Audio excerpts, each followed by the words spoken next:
na kayo ng wishes for Charles. Eh, meron daw, sabi ni Popo. Unahin muna natin guys si Popo ha, tayo ay makikinig sa kanyang wish. And Popo, how many wishes do you have? Grabe na, bibilang pa. Ay, grabe, ganap na ganap. Meron na ba? Okay, Popo, how many wishes do you have? And meron daw po siyang 2 wishes para kay Charles. Ang kanyang unang wish ay para kay Kuya Charles ay sana'y lumakiing.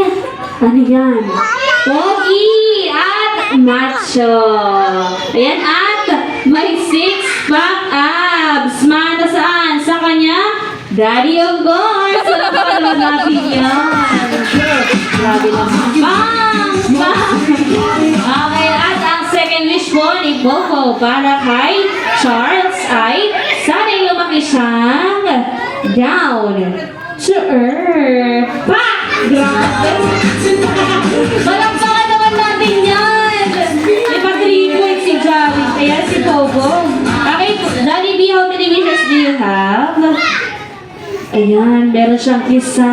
Isa lang. Ano yan? Isa lang. Meron pa ata. 2.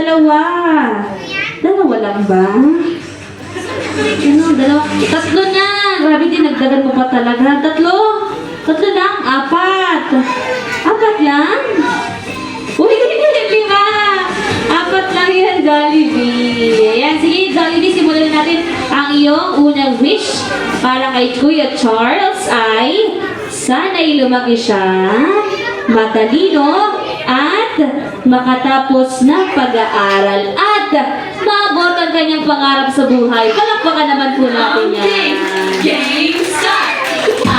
Okay, ang second wish ni Jollibee para sa ating celebrant ay sana'y lumaki siya, hindi at lalong hindi at mas lalong hindi pupunta at kakain saan? Hindi na sabi doon.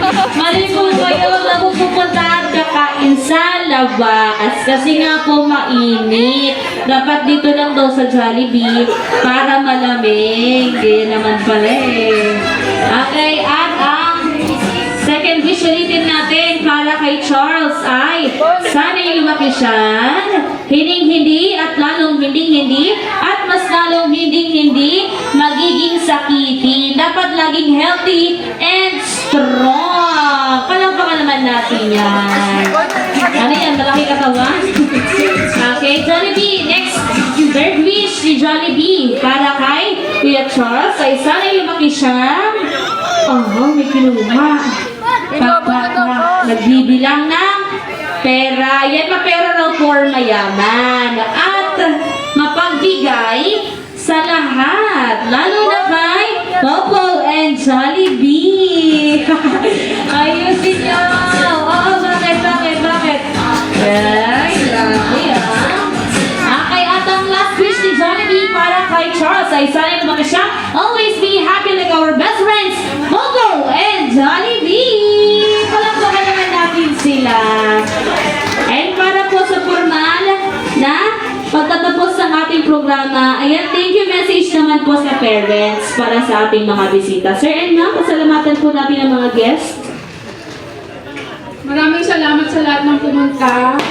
Sa mga teachers. Ba't ka naiyak, Jollibee? Sa mga teacher, Teacher Ann, Teacher Alex, Teacher Mario, Teacher Fem, saka si Teacher.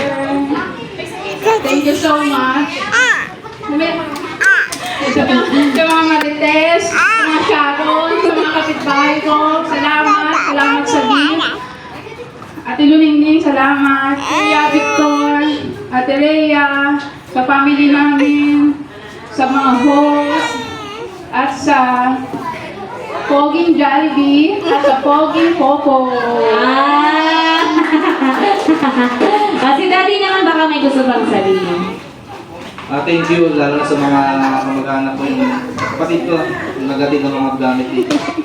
Siyempre yung mga teachers, mga kananay, thank you sa inyo. Mga kapitbahay ko, pari ko yun, isa. Si Nunoy, Baby, kapitbahay ko. Sa mga, ito, kapitbahay ko sila. Thank you sa inyo lahat, yung mga pumunta. Thank you. Like palapakan naman natin ang event natin for today. And also, in behalf of Jollibee Sino Village, nagpasalamat po kami sa lahat ng mga guests na dumalo sa napakasiyang kaarawan na ito ni Charles. So, nag-enjoy po kayo at nabusog, mag-iingat sa ating pag-uwi. Lagi po natin pakatandaan, dito sa Jollibee Sino